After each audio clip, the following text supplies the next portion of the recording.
Let's talk about disruptive technology and its impact on the law. Now, I'm old enough to remember when I owned a record player. All right, I had a record player. I had vinyl records before people started recollecting them. That's what I listened to as a kid. And I was about 5 or 6 years old when I got my first Sony Walkman, right? My first tape player, and that was a big deal. And the tape was a disruptive technology because you could take things that were on vinyl and record them and then take them with you on the road in your car, give the mix to friends. And certainly I had a lot of tapes that had songs that were, you know, recorded off other people's records. And so the tape was a disruptive technology. The VHS tape for video did the same thing.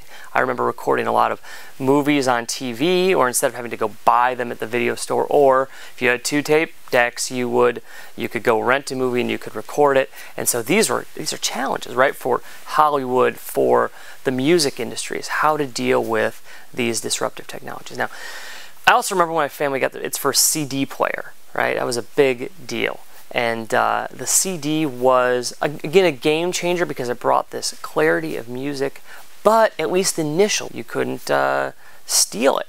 You couldn't go and write your own CDs. I had a friend and we were really interested in computers and doing stuff on computers and graphic design. And I remember when, early on when CDs came out, we first, you had your home desktop computer. We looked up the price of a CD burner. It was $20,000. Now that's standard equipment, right? So the CD burner was one of those disruptive technologies because all of a sudden you could take all of your favorite songs, record them onto your computer, and then make mixed tapes for that person you had a crush on, or mixed CD, if you will. So the CD burner was this disruptive technology that changed the way the music industry handled. And suddenly, what do you do as a music industry when you have people at home? It's really hard to track down these mixed CDs or these mixed tapes, right? Now, when Napster and the Grokster cases came along, that changed the game because suddenly people were downloading these songs from other people. So you could go, these music companies could go and find out, they would get a warrant to go and go to Napster and find out who has these large archives of music somewhere in the world, and then go find that person. And so they picked on people who, they didn't have that much music, but they had a significant amount. I went to a small liberal arts university, and there were people, I recall, at our university who got in trouble, got fined because they had a lot of music that they were allowing to be downloaded on these websites like Kazaa and Napster. So that changed the game. It really gave the music industry some teeth to go to people and find out who was harboring these archives of music and then sharing them with people. Well, it got more difficult when you had new music services that allowed you not to just download from someone else, but to listen to someone else's music being hosted somewhere. Okay, so what's happening now in the music industry, right? I mean, I think that they sort of settled a lot of the music industry matter out, that they are, Apple's worked out its home sharing, so you can share some things with some people, and that's okay.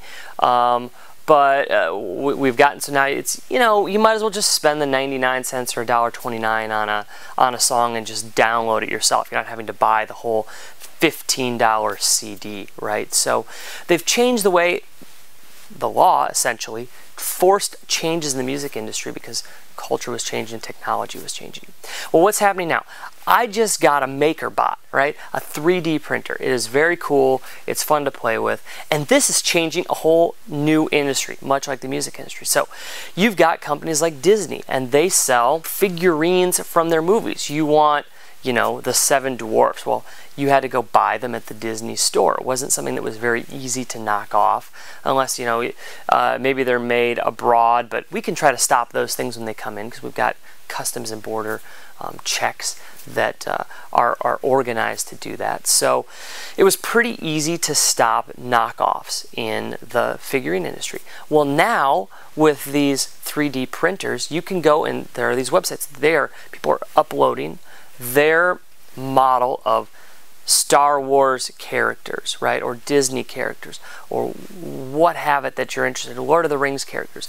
And that there's this whole underground market for the 3D models of these characters. So how do you go and start policing people who buy a 3D printer and start making their own models of your copyrighted characters? So a character like Snow White, how Disney has created Snow White, or Gandalf, or a Star Wars action figure, right? These are all copyrighted models. And so no one can go and make it themselves. They have to get a license and be authorized. But suddenly with 3D printing, people are able to do that.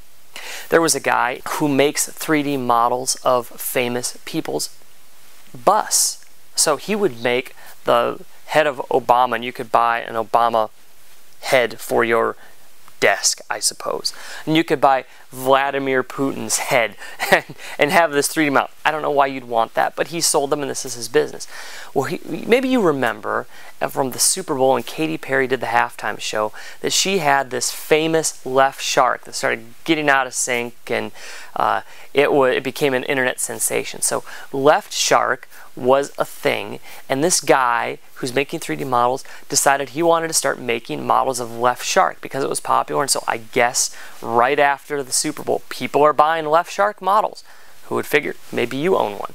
Well, Katy Perry sent him a nastygram that said cease and desist making left shark because I own the copyright to that. You can't do it. And this guy's response was, I don't understand why Katy Perry is all upset. Vladimir Putin doesn't care that I make him. Well, it's different. Vladimir Putin is a public person. You're in the public sphere, and when you insert yourself as a public figure, you lose the rights essentially to your photograph and your image because you're a public person. All right. When you create a character like Left Shark or like a Star Wars action figure, you own that copyright. So how this is going to play out in the 3D printing world, who knows? To be determined. There are a lot of things that could take place. I mean, it's not just going to be action figures. It's going to be patented devices that perhaps only one company was authorized to make, and someone who has a 3D printer can go and just create that model in CAD, print it out themselves, and they've created their own version of this patented product.